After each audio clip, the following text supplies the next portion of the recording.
வணக்கம் அன்பு உறவுகளுக்கு. இன்று ஒரு தகவல், தினம் ஒரு தகவல். உங்களுக்கு நான் தினம் ஒரு தகவல் கொடுக்கணுங்கிற பொழுதே உங்களை நினைத்தாலே எனக்கு மனசுக்குள்ள ஒரு அவ்வளவு ஆனந்தம் வருகிறது. இருந்தாலும் இன்னைக்கு என்ன தலைப்பில் நான் கொடுக்க போகிறேன் அப்படின்னா, நான் தினசரி ஒரு தலைப்பில் கொடுக்கும் பொழுது உங்களுக்கு எல்லோரும் மகிழ்ச்சியாக இருக்கிறீர்கள், சந்தோஷமாக இருக்கிறீர்கள்.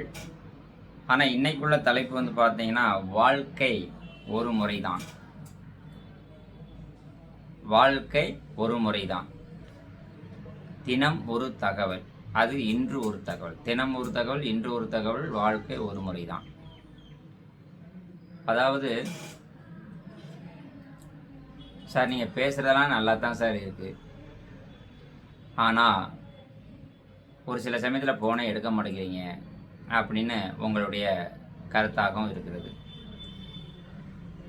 அதற்கு தான் நான் என்ன சொல்கிறேன்னா, எனக்கு நேரடியாக ஒரு கஸ்டமர் பேசும் பொழுது, ஒரு நல்ல மனிதன் நீங்கள் என்கிட்ட பேசிகிட்டு இருக்கீங்கன்னா நான் இப்போ ஃபோன் எடுத்து பேசிகிட்டு இருக்க முடியாது. அப்போ என்னுடைய ஃபோன் ஃபார்வேர்ட் ஆகி ஆஃபீஸுக்கு போயிடும், அவங்க பேசுவாங்க. இதுதான் உள்ள விஷயங்கள். இப்போ நீங்கள் பார்த்தீங்கன்னா, நான் இலவசம் அப்படின்னு எங்கேயும் சொல்லலை. 2000, 5000, 10,000, 20,000 இந்த மாதிரி பணம் வாங்குகிறேன். இது பதிவு கட்டணம். திருமணம் முடிந்த பிறகு நீங்கள் எவ்வளவு தருவதாக வாக்குறுதி கொடுக்குறீங்களோ அதை மட்டும் கொடுத்தால் போதும். நான் யாரையும் கட்டாயப்படுத்துவது கிடையாது. இதை நான் ஏன்னா எல்லா வீடியோலையும் முதலே நான் சொல்லக்கூடிய விஷயம்தான். அடுத்தபடியாக பார்த்தீங்கன்னா, நான் சொல்லக்கூடிய ஒரு பொண்ணை பற்றி சொல்கிறேன் அப்படின்னா, அந்த பெண்ணுடைய காண்டாக்ட் நம்பர் உங்களுக்கு தருகிறேன். அதாவது அதற்கு முன்னாடி நான் அவர்களிடத்தில் சம்மதம் வாங்க வேண்டியிருக்குது. நான் சம்மதம் பெற்ற பிறகு உங்களுக்கு கொடுத்தா நல்லா இருக்கும். அல்லது நான் ஒரு நம்பர் தர்றேன், பேசுங்க, பிடிக்கலையே அடுத்த நம்பர் தர்றேன், சரிதானா? ஆனால் நான் கொடுக்கக்கூடிய நம்பரில் நீங்கள் அவங்கள்ட்ட பேசின பின்பு உங்களுக்கு பிடிக்கலைன்னா தெரிஞ்சவர்கள் எல்லாத்துக்கும் நம்பர் கொடுக்குறீங்க. நான் உங்களுக்கு நம்பர் கொடுக்கும்பொழுதே இந்த மாவட்டத்திலேருந்து இன்னார் பேசுவார் அப்படின்னு சொல்லி கொடுக்குறேன். நீங்கள் வேறு யாராவது பேசுனா அவங்க என்ன செய்வாங்கன்னா, முதல்ல ராங் நம்பர்னு வச்சுருவாங்க. இன்னொரு விஷயம் பார்த்தீங்கன்னா, நீங்கள் பேசும் பொழுது எல்லோருடைய செல்லுலேயுமே இப்போ ஆட்டோ காலிங் ரெக்கார்டிங் இருக்குது. அதனால் கொஞ்சம் கவனமாக பேசுங்க. ஒரு சில பெண்களுக்கு நீங்கள் தவறான வார்த்தையை நிறையா யூஸ் பண்ணுறீங்க, அவங்க அப்படியே எனக்கு அனுப்புகிறாங்க. அதனால் நிறையா பெண்கள் எனக்கு திருமணமே வேண்டாம், நான் இப்படியே இருந்துக்கிறேன்னு சொல்கிறாங்க. சரி, போகட்டும். இப்போ நான் சொல்லக்கூடிய விஷயம் என்னென்னா, இன்றைக்கி ஒரு மறுமணம் ஒரு நபர் இருக்கிறாங்க. இவங்கள் உங்களுக்கு பிடித்திருந்தால் நீங்கள் எனக்கு தொடர்பு கொள்ளுங்கள். அவருடைய காண்டாக்ட் நம்பர் தரேன். பெண்கள் முதல்ல கவனமாக கேளுங்க. ஒரு கவர்மெண்டில் வேலை பார்க்கக்கூடிய ஒரு மனிதர், அவருக்கு 58 வயது ஆகிறது. அவர் சம்பளம் இப்போ பார்த்தீங்கன்னா 1,45 வாங்குறார். 1,45,000 வாங்குறார். வரக்கூடிய மனைவிக்கு பார்த்தீங்கன்னா பென்ஷன் வசதி உண்டு. நான் இப்போ சொல்லக்கூடிய விஷயங்கள் பார்த்தீங்கன்னா, இதே கேட்டகரியில் ஒரு 5 நபர்கள் பென்ஷன் வாங்கக்கூடிய, பென்ஷன் பெறக்கூடிய நபர்கள் 5 பேர் இருக்கிறார்கள். ஒவ்வொருத்தருக்கும் பார்த்தீங்கன்னா வரக்கூடிய மனைவிக்கு பென்ஷன் 50,000 75,000 வரைக்கும் பென்ஷன் கிடைக்கும். இப்போ இவங்களுக்கும் பார்த்தீங்கன்னா, இன்றைக்கி உள்ள சூழ்நிலையில் பார்த்தீங்கன்னா, மறுமணம் என்றாலே ஜாதி மதம் பார்ப்பது கிடையாது. அதனால் மறுமணம் உள்ள நபர்கள் யாராக இருந்தால் பெண் வீட்டுக்காரங்கள் மட்டும் எனக்கு தொடர்பு கொள்ளுங்கள். உங்களுக்கு நான் காண்டாக்ட் நம்பர் தரேன். நீங்களே அந்த மாப்பிள்ளையிட்ட பேசலாம். இப்போ ஒரு பெண் வீட்டுக்காரங்க நீங்கள் எனக்கு கேட்குறீங்கன்னா, நீங்கள் உங்களுடைய ஃபோட்டோ, உங்களுடைய ஆதார் கார்டு, பேர், படிப்பு, வயசு, என்ன ஜாதி, அதை மட்டும் எனக்கு ஒரு பேப்பரில் எழுதி அனுப்புனா போதும். நீங்கள் அந்த பெறக்கூடிய நம்பரில் தெளிவாக பேசணும். ஸ்ரீ ராஜேஸ்வரி திருமண தகவல் நிலையத்திலேருந்து அவங்க நம்பர் கொடுத்துருக்குறாங்க, உங்கள்கிட்ட நாங்கள் பேசலாமா அப்படின்னு கேட்டுட்டு முதல்ல உங்களை பற்றி சொல்லுங்கள். இப்போது நான் ஒரு பெண்ணு அப்படின்னா, என்னுடைய வயசு, என்னுடைய படிப்பு, என்னுடைய ஜாதி, என்னுடைய ஊர், எனக்கு என்னென்ன வசதிகள் இருக்குது, நான் இப்படி தான் இருக்கிறேன், என் குடும்பம் அப்படிங்கிறத சொல்லுங்கள். சொல்லிவிட்டு உங்களுக்கு என்ன பிடிச்சிருந்துச்சுன்னா சொல்லுங்கள். அப்போ அவர் உங்களை எனக்கு பிடிச்சிருக்கு பிடிக்கலன்னு சொல்லிடுவார். நான் இப்போ ஏன் ஆண்களுக்கு பெரும்பாலும் ரொம்ப நம்பர் கொடுக்கறது கிடையாது, பெண்களுக்கு நான் கொடுக்குறேன். ஏன்னா பெண்களே பேசிட்டா பிரச்சனை இல்லை.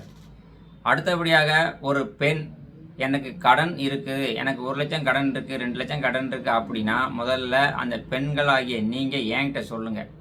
என்கிட்ட கடன் இருக்க விஷயத்த சொல்லாமல் மாப்பிள்ளைகிட்ட நீங்கள் எடுத்த உடனே கடன் இருக்குன்னு சொல்லக்கூடாது. ஏன்னா அப்போ என் மேலே அவங்க தவறாக நினைக்கக்கூடிய சூழ்நிலை உருவாகுறது. நிறைய பேர் அந்த மாதிரி தான் பண்ணுறீங்க. அதனால் தயவு செய்து உங்களுக்கு ஒரு நல்ல வாழ்க்கை வேணும் அப்படி என்ற நிலைமை இருந்தால் மட்டும் என்னை தொடர்பு கொள்ளுங்கள். வாழ்க்கை ஒரு முறை மட்டுமே, வாழ்க்கை ஒரு முறை தான். அதற்காகத்தான் இன்றைக்கி அந்த மறுமணங்களில் அவ்வளோ பேர் இருக்கிறீங்க. அதனால் தயவு செய்து நான் சொல்லக்கூடிய விஷயத்தை கொஞ்சம் கவனமாக கேட்டுக்கோங்க. பெண் வீட்டுக்காரங்க, பெண் மறுமணம் உள்ள நபர்கள் 60 வயது வரைக்கு, அதாவது 65 வயது ஒரு பெண்ணும் நல்ல திடமாக இருக்கிறீங்க. அப்போ 40 வயது 35 வயதில் இருந்து 70 வயது வரை உள்ள பெண்களுக்கு மறுமணம் சரியா தவறா அப்படின்னு கூட கேட்கலாம். இன்னைக்கு ஒரு துணை வேணும்ல. ஆனால் அந்த பெண்கள் நீங்கள் என்ன பண்ணுறீங்க, உங்களுடைய பிள்ளைகளை பார்க்கணும், உங்களுடைய குடும்பத்தை பார்க்கணும் அப்படின்னு நினைப்பு இருக்குது. இன்றைக்கி என்கிட்ட ஒருத்தர் கால் பண்ணுறார். அவர் என்ன சொல்கிறாரு அப்படின்னா, அவங்களுடைய குழந்தைய நான் பார்த்துக்கிறேன்றார் ஒருத்தர். எனக்கு 10,000 இன்றைக்கி போட்டு விட்டுருக்கிறாரு. சார், நீங்கள் பதிவில் ஒன்று போட்டிருந்தீங்க, சென்னையில் அந்த அம்மா அந்த குடும்பத்தையே நான் வச்சு காப்பாற்றுறேன், மாதம் 1 லட்ச ரூபா நான் சம்பாதிக்கிறேன் அப்படின்னு சொல்கிறார். இது எவ்வளோ பெரிய விஷயம். ஆனால் அந்த அம்மாவுக்கு வசதி வாய்ப்பு எல்லாமே இருக்குது. சொந்த வீடு இருக்குது, அந்த அம்மா வேலை பார்க்குது, என்ன எல்லாமே இருக்கிறாங்க. அப்போ அவங்களாம் முன் நான் உங்கள் குடும்பத்தையே பார்த்துக்கிறேன்னு சொல்கிறது வேற. ஆனால் நாம் என்னென்னா, இன்னைக்கு ஒரு பெண்மணி என்னென்னா 55 வயசுலேயும் ஒரு அம்மா இருக்கிறீங்க, நான் ஒரு நம்பரை கொடுத்தேன், எனக்கு 10,000 முதல்ல போட்டு விடுங்க. அவர் சொல்லார், என்ன சார் முதல்ல அந்த அம்மா எனக்கு 10,000 கேட்குது அப்படிங்கிறாப்புல. அதனால் தயவு செய்து உண்மையை மட்டும் பேசுங்க.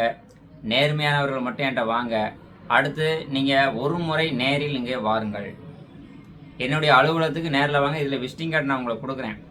அதாவது என்னுடைய அலுவலகம் எங்கே இருக்குது அப்படின்னு நீங்கள் பார்த்தீங்கன்னா, தென்காசி மாவட்டத்தில் சங்கரன் கோவிலில் இருக்குது. ஒரு சில பேர் நேராக தென்காசி போயிடுறீங்க. தென்காசி போக வேண்டாம். மதுரையிலேருந்து வரக்கூடிய நபர்கள் அத்தனை பேருமே ராஜபாளையத்தில் இறங்கிடுங்க. ராஜபாளையத்துலேருந்து சங்கரன் கோவில் இதுதான். சரி, இப்போ கவர்மெண்ட்டில் வேலை பார்க்கக்கூடிய நபர்கள் இருக்கிறாங்க, பென்ஷன் வாங்கக்கூடிய நபர்கள் இருக்கிறாங்க. அதனால மறுமணம் உள்ள பெண்கள் அல்லது சில பெண்களுக்கு 30 வயசுலேருந்து 60 வயசு 50 வயசு வரை கல்யாணம் முடிக்காமல் நிறைய பேர் இருக்குங்க. உங்களுக்கும் ஒரு நல்ல துணையை நான் தருகிறேன். நேர்மையாக இருக்க வேண்டும். அடுத்து இன்னொரு விஷயம், லிவிங் டுகெதர் அப்படின்னா, லிவிங் டுகெதருங்கிறது பார்த்தீங்கன்னா சேர்ந்து வாழ்வது. இது வெளிநாட்டில் தான் இருக்குது. இப்போ நம்ம தமிழகத்தில் முதல்ல இப்போ கொண்டு வந்துருக்குறோம். ஏன் அப்படின்னு கேட்டிங்கன்னா, நம்ம தமிழ்நாட்டில் தான் இப்போ சட்டம் போட்டாச்சுல, நீதிபதி சொல்லிட்டாருல்ல, ஒரு பெண் யாரோட வேணாலும் சேர்ந்து வாழலாம், அது தவறல்ல அப்படிங்கிற சூழ்நிலை விட்டது. அதனால இது நான் தவறாக சொல்லலை. ஒரு சில பேர்களுக்கு கொஞ்சம் ஒரு பெண் பென்ஷன் வாங்குவாங்க, அவங்களுடைய கணவனார் பென்ஷன். அப்போ இவங்க ஒரு மேரேஜ்னு ஒன்று பண்ணிட்டாங்கன்னு வச்சுக்கோங்களேன், அந்த பென்ஷன் கட் ஆயிரும். அப்போ அவங்க என்ன செய்கிறாங்க, சேர்ந்து வாழ்கிறாங்க. இதை நான் ஏன் சொல்கிறேன்னா, இன்றைக்கி நிறைய இடங்கள் அந்த மாதிரி இருக்கிறதுனால நான் சொல்கிறேன். ஸோ அவங்க கணவன் மனைவி தான், ஆனால் சேர்ந்து வாழ்கிறாங்க அப்படிங்கிறது தான் இதனுடைய அர்த்தம். இது தவறு இல்லை, சரிண்ணா? என்னடா என்னை பற்றி நீங்கள் கூட தவறாக சொல்லலாம். ஒரு கணவன் மனைவியாக வாழலாம், ஆனால் சட்டப்படி பதிவு பண்ணக்கூடாதுங்கிறது தான் அந்த நாம்ஸ், சரிண்ணா? இதுதான் உள்ள விவரங்கள். சரி, ரைட், ஓகே. இப்போ நான் சொன்னேன், இந்த மணமகன் பிடித்திருந்தால் இவருடைய ஐடி 26 87 71. இதேமாரி நிறைய ஐடிகள் இருக்கிறது, சரிண்ணா? அதனால் இந்த மணமகன் நீங்கள் திருமணம் செய்தால் உங்களுக்கு மாதம் 50,000 ரூபாயிலேருந்து 75,000 ரூபா வரைக்கும் பென்ஷன் உங்களுக்கு கிடைக்க வாய்ப்புகள் இருக்குது. அதனால் மறுமணம் உள்ள பெண்கள் யாராக இருந்தால் தொடர்பு கொள்ளுங்கள். நன்றி. அடுத்தபடியாக ஒரு சிறு ஆலோசனைகளும் நான் ஒன்று உங்களுக்கு கொடுக்குறேன். தினம் ஒரு தகவல், அது கொடுத்தா தான் உங்களுக்கு ஒரு சந்தோஷம், ஒரு திருப்தி இருக்கும். இன்று ஒரு தகவல், அதாவது நம்ம எல்லோருக்குமே வாழ்க்கை ஒரு முறை மட்டுமே, சரிண்ணா? வாழ்க்கை ஒரு முறை மட்டுமே. அப்போ அந்த ஒரு முறை மட்டும் இந்த வாழ்க்கை வந்து நமக்கு கிடைத்த பெரிய ஒரு பரிசு இந்த உலகத்தில். அப்போ இந்த வாழ்க்கையை வந்து நம்ம எப்படி வாழணும் அப்படிங்கிறதுக்காக தான் நான் எனக்கு தெரிஞ்ச இந்த 30 வருஷ காலங்களில் நான் எவ்வளோ பேரை பார்த்துருப்பேன். அவ்வளோ பேர் நீங்கள் சொல்லக்கூடிய விஷயத்தை தான் நான் வந்து உங்களுக்கு சொல்கிறேன். அதனால் இந்த வாழ்க்கை நமக்கு கிடைத்த ஒரு மிகப்பெரிய பரிசு, மிகப்பெரிய ஒரு பொக்கிஷமாக நம்ம நினச்சிக்கணும். அதே மாதிரி நமக்கு கிடைத்த மனைவியும் ஒரு பெரிய பரிசு அப்படின்னு நம்ம நினச்சிக்கணும். நம்ம ஒவ்வொருத்தரும் வந்து பார்த்திங்கன்னா, ஏன் சார் இவங்க பெண்கள் மட்டுமே இப்படி பேசுகிறாங்க அப்படின்னு நீங்கள் நினைக்கலாம். ஏன்னா இன்றைக்கி வந்து பார்த்திங்கன்னா, நான் பெண்ணால் தான் நம்ம உருவானோம், சரிதானா? ஆனால் அவங்க சொல்லலாம், அந்த பெண் உருவாகிறதுக்கு காரணமே நாம தானே அப்படின்னு இவங்க சொல்லுவாங்க கேட்டால். ஏன்னா ரெண்டு பக்கம் பேசணும் இல்லையா? அதனால் இதை வந்து பலர் இதை உணராமல், பெண்கள் நமக்கு ஒரு பெரிய ஒரு முக்கியமான ஒரு பொக்கிஷம் அப்படிங்கிற தெரியறது கிடையாது. நம்மளே சமைச்சு சாப்பிட்டு பாருங்கள், கொஞ்சம் கஷ்டமாக தான் இருக்கும். அதே அவங்க சமைச்சு கொடுத்தாங்கன்னா நமக்கு நல்லாயிருக்கும். நம்ம சாப்பிடும்போது கொஞ்சம் பாராட்டணும்னு வச்சுக்கோங்க. உப்பே இல்லைனாலும் கூட இன்றைக்கி சூப்பராக இருக்குன்னு சொன்னோம்னா அவங்களுக்கு சந்தோஷம், அவங்க சந்தோஷத்தில் அவங்களும் நல்லா சாப்பிடுவாங்க. அதனால தான் நான் சொல்கிறேன், அதை உணராமல் நம்ம பணம், பதவி, பொருள்கள் இதெல்லாம் வச்சுருக்கோம்னு சொல்லி நம்ம வந்து ரொம்ப ஆடம்பரமாக நம்ம ஒரு தலக்கணம் பிடிச்சி நம்ம இருக்கக்கூடாது அப்படிங்கிறதுக்காண்டி தான் இதை சொல்கிறேன். அதனால தான் பணம், பதவி, போட்டி, கவலைகள் இதெல்லாம் நம்ம மனுஷனை வந்து ரொம்ப இதாகிக்கிறது. அதாவது பணம், நம்ம அதிகமாக பணம் இருந்தாலும் கூட என்ன சந்தோஷம் இல்லாமல் அதாவது இது எதுக்காக சொல்ல வரோம்னா, உங்கள்கிட்ட ஒரு இன்றைக்கி வந்து ஒரு 10 லட்ச ரூபா பணம் இருக்குது, ஒரு 10 கோடி ரூபா பணம் இருக்குது, ஆனால் மனைவி இல்லை. அப்போ எப்படி இருக்கும்? சந்தோஷம் இருக்கும்னு நினைக்கிங்களா? இந்த வீடியோவில் நீங்கள் எவ்வளவோ பேர் பார்ப்பீங்க, பணம் மட்டுமே இருக்குது, மனைவி இல்லை, குழந்தை இல்லை, ஒன்றும் இல்லை. உங்கள்கிட்ட சந்தோஷம் இருக்கா? எவ்வளோ கவலையோடு இருப்பீங்க என்ன? அதனால தான் இந்த விஷயத்தை நான் உங்களுக்கு சொல்கிறேன். அதனால தான் நிறைய பேர் வந்து பார்த்தீங்கன்னா, பணத்தை தேடி அலையும் பொழுது வாழ்க்கையை தொலைத்து விடுகிறோம். இரண்டுமே ஒன்று போல வேணும் என்றால் நம் அளவான வாழ்க்கை முறையே நாம் வந்து பின்பற்ற வேண்டும் என்பதற்காகத்தான் நான் இந்த இதை உங்களுக்கு சொல்கிறேன். அதாவது நம்மளாம் ஒரு நிமிஷம் யோசித்து பார்க்கணும். என்னென்னா, ஒரு சில இடங்களில் வந்து நம்ம வந்து பார்த்திங்கன்னா போதைக்கும், அதாவது சொல்லுவாங்களா, மாது, இது சூது, இது மூணுமே நம்ம படிக்கும்போது சொல்லுவாங்க, இது மூணுமே மனிதனை வந்து அழிச்சிடும் அப்படின்னு சொல்லுவாங்க. அதனால தான் நான் சொல்கிறது. நாம் பிறந்தபோது நம்ம எதாவது கொண்டு வந்திருக்கோமா? நம்ம பிறந்தபோது நம்ம எதையுமே கொண்டு வரல. ஆனால் நம்ம இறக்கும்போது என்னத்தை கொண்டு போகிறோம் பாருங்கள். கொஞ்சம் எதையும் நம்ம கொண்டு போகிறது இல்லையே. இறக்கும்போது எதுவும் கொண்டு வரல, போகும்போது எதுவும் கொண்டு போகிறதில்ல. அப்படி இடையில எதுக்கு நமக்கு இவ்வளவு? நான்லாம் இப்போ பாருங்கள், எல்லோரும் என்ன சொல்லுவாங்க, சார் இவ்வளோ நாளும் நீங்கள் தொழில் பண்ணீங்களா, ஏன் சார் ஒரு ஆஃபீஸு ஒன்று சொந்தமாக வாங்கலை, எதுவுமே சொந்தமாக இல்லாமல் வச்சுருக்கீங்க அப்படின்னு என்கிட்ட கேட்பாங்க. தேவையில்லை, இருக்கிறது போதும். நான் இன்றைக்கி எவ்வளோ தான் சம்பாதிச்சு வச்சாலும் அது யாருக்கு? பிள்ளைகளுக்கு, மனைவிக்கு, அப்படி தானே. அது ஒரு அளவோடு இருந்தால் போதும். 20 சென்டில் பெரிய வீடு வச்சுருக்கேன், இதை விட எனக்கு என்ன வேணும்? 11 லட்ச ரூபாய்க்கு நல்ல பெரிய அளவில் சொந்த கார் வச்சுருக்கேன், இதை விட வேறு என்ன வேணும்? நான் யூஸ் பண்ணுற ஃபோன் 1.5 லட்ச ரூபா, இதை விட என்ன வேணும்? எல்லாம் உழைப்பு தான். நான் வந்து பார்த்தீங்கன்னா என்ன சொல்லுவாங்க, சார் இந்த உலகத்தில் நீங்கள் எதுக்கு சார் இருக்கீங்க, ஏன் சார் அப்படி சொல்கிறீங்க? ஒரு பீடி, சிகரெட்டு, தண்ணி எதுவுமே இல்லை. அதுக்கு நான் சொல்லுவேன், எனக்கு ஆசையாக தான் இருக்குது, ஆனால் அதை சாப்பிடுவதற்கு, அதை டேஸ்ட் பண்ணுறதுக்கு எனக்கு நேரம் கிடைக்கவில்லை. யாரும் நீங்கள் குடித்து பழகினது மாதிரி எனக்கு பழகிறதுக்கு நேரம் இல்லை அப்படின்ட்டு நான் அவர்கிட்ட சொல்லுவேன். ஏன் இதை நான் சொல்லும்னா, பழக்க வழக்கங்கள் தான். ஒவ்வொரு மனிதனும் நாம் எப்படி யாருடன் பழகிறோமோ அந்த பழக்கம் தான் நமக்கு வரும். அதனால தான் அப்படி நம்ம பழகும் பொழுது என்ன பழகிறோமோ அதுதான் நமக்கு வரும், சரிண்ணா? ஏன் நம்ம இந்த மனைவியிடம், பிள்ளைகளிடம் ஏன் இவ்வளோ வெறுப்பை நம்ம காட்டணும்? நிறைய இடங்களில் வந்து வெறுப்புகள் நிறைய வருது. அது ஏன் வெறுப்பு வருது? நிறைய சம்பாதிக்கணும் ஆசை வரும்பொழுது, செலவாகும்போது வெறுப்புகள் வருகிறது. அதனால தான் நான் சொல்கிறேன். ஏன் அடுத்தவங்க இன்னொரு விஷயம், அதேமாதிரி பெண்கள் என்ன நினைப்பாங்கன்னா, அடுத்த வீட்டில் பிள்ளைகள் கவர்மெண்ட்டில் ஸ்கூலில் படிக்கும், ஒரு சில வீட்டில் வந்து பார்த்திங்கன்னா ப்ரைவேட் ஸ்கூலில் நல்ல ஸ்கூலில் படிக்கும். அப்போ நமக்கே வசதி இல்லை, நம்ம கவர்மெண்ட் ஸ்கூலில் படிக்க வைக்கணும்னு நினைக்க மாட்டோம். பொறாமை, நம்ம பிள்ளையும் ப்ரைவேட்டில் நல்லா பணம் கொடுத்து படிக்க வைக்கணும், பஸ்ஸில் போகணும், பஸ்ஸில் வரணும், அப்படிங்கிற பொறாமை. அந்த பொறாமை இருந்தால் நம்ம எப்படி முன்னேற முடியும் என்ன? அப்போ அந்த மனைவி அப்படி சொல்லும்போது இவர்களுக்கு கோவம் வந்துடும். நம்ம சம்பாதிக்கிற காசு போனால் வேஸ்ட்டாக போகுது, அந்த மாதிரி வரும். அதனால தான் வாழ்க்கை ஒரு முறை தான். அதை நாம் அழுகையால் ஆரம்பிக்காமல் அன்பால் ஆரம்பிக்கணும். அன்புனா என்ன? கணவன் மனைவி 2 பேரும் இருக்கிறத வச்சு சந்தோஷமாக வாழுங்க. அதுவே பெரிய விஷயம். ஏன்னா கடன் வாங்காமல் இன்று குடும்பம் நடத்தினாலே நம்ம ஒரு பெரிய விஷயந்தான். என்ன, நம்ம உண்மையாக நேசிக்கும் மனிதருடன் பேசுங்க. நம்ம உண்மையாக நினைக்கக்கூடிய மனைவிட்ட பேசுங்க. உண்மையாக நினைக்கக்கூடிய பிள்ளைகிட்ட பேசுங்க. சரிண்ணா, இன்றைக்கி வந்து உண்மையை பேசுவதுக்கு யாருமே கிடையாது. நண்பன்கிட்ட தான் எதையும் நம்ம மறைக்காமல் பேச முடியும். என்ன, நல்ல நண்பர்களும் இருக்கிறாங்க, தீய நண்பர்களும் இருக்காங்க. அதை நீங்கள் பழகும்போது உணர்ந்தால் மட்டுமே அதை நீங்கள் உணர முடியும். அதனால் நண்பர்களை மதிங்க. உதவி தேவைப்படுபவர்களுக்கு முடிந்த உதவிகள் செய்யுங்க. என்ன, ஒரு கஷ்டம்னு வரும்பொழுது காசு பணத்தை விட காசு பணம் கொடுத்து உதவி பண்ணினீங்கன்னா உங்களுக்கு என்னன்னா எதிரிகளை தான் நீங்கள் சம்பாதிப்பீங்க. காசு பணம் இல்லாமல் கொடுக்கக்கூடிய உதவி இருக்குது பார்த்தீங்களா, அது வேறு லெவலில் இருக்கும். ஏனெனில் நம்முடைய புகைப்படம் மட்டும்தான் நம்ம வீட்டில் இருக்கும். ஒவ்வொருத்தரும் நம்மளுடைய புகைப்படம் மட்டும்தான் இருக்கும். அதனால் நாம் பேசிய நல்ல வார்த்தைகளை நல்ல மனதில் தான் இருக்கும். அதனால தான் நான் என்ன சொல்லேன் அப்படின்னு கேட்டிங்கன்னா, நீங்கள் செய்யும் உதவிகளை, நாம் கொடுத்த அன்புகளை நல்ல மனிதர்களிடம் இருக்கும். நம்ம காசு பணங்களை எவ்வளோ தான் சேர்த்து வச்சாலும் நம்ம வீட்டில் போட்டால் மட்டும்தான் இருக்கும். அதுவும் ஒரு மரியாதைக்காக இருக்கும். நல்ல 4 வார்த்தைகள் அன்பாக யாரும் பேச மாட்டார்கள். ஆகவே தான் நான் உங்களுக்கு சொல்லக்கூடிய விஷயங்கள். வாழ்க்கை என்பது எவ்வளவு நாள் வாழ்கிறோம், எவ்வளவு நாள் வாழ்ந்தோம் என்பது முக்கியம் அல்ல. ஒவ்வொருத்தருமே வாழ்க்கை வந்து எப்படி வாழ்ந்தோம் என்பதுதான் முக்கியம். எவ்வளவு நாள் வாழ்ந்தோம்ங்கிறத விட எப்படி வாழ்ந்தோம் என்பது தான் நமக்கு முக்கியம். அதனால் மனசில் வச்சுக்கோங்க. இன்றைக்கி வந்து பார்த்திங்கன்னா சிலர் வந்து பாருங்கள், பிறந்த உடனே இறந்து போயிடுறாங்க. 10 வருஷம் இருக்காங்க, 20 வருஷம், 30 வருஷம், ஒரு சில பேர் 60 வருஷமும் வாழ்ந்துருப்பாங்க. ஆனால் யாருடைய மனதில் இருக்கிறாங்களான்னு பார்த்தா இல்லை. அப்போ யாருடைய மனசில் நிற்கணும்னா என்ன செய்யணும்? நீங்கள் நல்லதை நினைக்கணும், நல்லதை நிறைய பேருக்கு சொல்லணும்.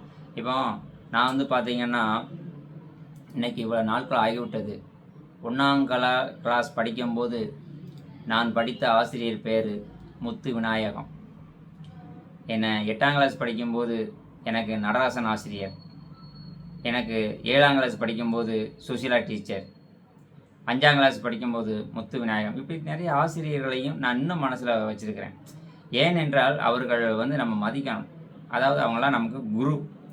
அதனால தான் ஆனால் ஒரு ஸ்கூலில் வந்து எத்தனையோ ஆசிரியர்கள் வர்றாங்க இல்லையா?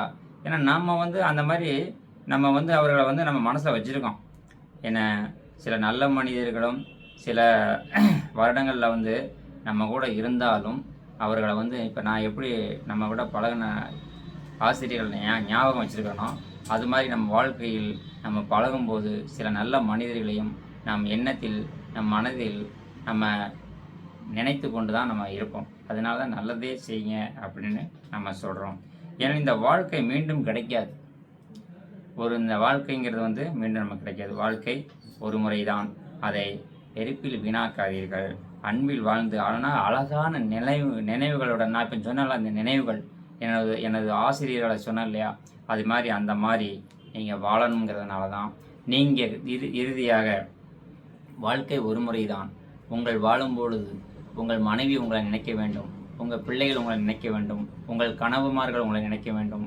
அதே போல் நீங்கள் பெற்றோர்களையும் மதிக்கணும், குருமார்களையும் நம்ம மதிக்கணும். அப்படிங்கிறது தான் என்னுடைய இது. இப்போது ஒரே ஒரு விஷயம் குறிப்பாக நான் சொல்லக்கூடியது, நான் பேசின விஷயங்களை எல்லாம் எனக்கு இதுக்கு முன்னாடி எனக்கு யாரோ ஒருத்தர் சொன்ன விஷயங்களை தான் நான் இப்போ உங்களுக்கு சொல்லியிருக்கேன். நான் புதுசாக எதுவும் சொல்லலை.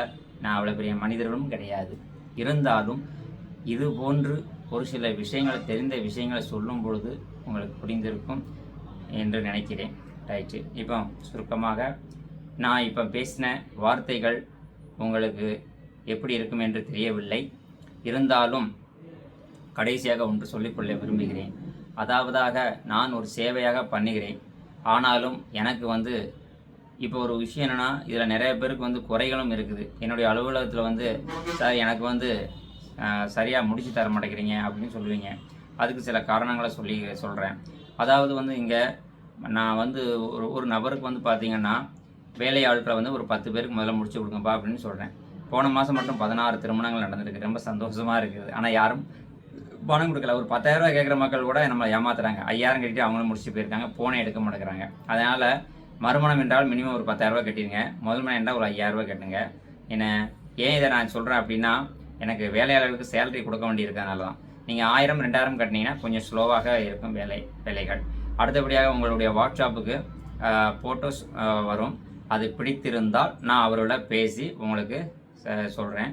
இல்லை காண்டாக்ட் நம்பரு வேணும் அப்படின்னா 10,000 2,000 கட்டின நபர்களுக்கு வந்து காண்டாக்ட் நம்பர் டெய்லி தர்றேன்.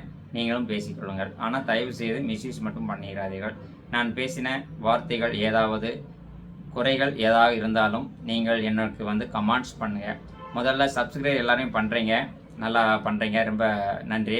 அடுத்தபடியாக வந்து அதில் லைக் பட்டன் ஒன்று இருக்கும். அந்த லைக் பட்டனையும் பண்ணிக்கோங்க. ஏன்னா நிறைய பேர் லைக் பண்ணும்பொழுது நீங்கள் எவ்வளோ பேர் பார்க்குறீங்க அப்படிங்கிறத நான் தெரிஞ்சுக்கிறதுக்காண்டி தான்.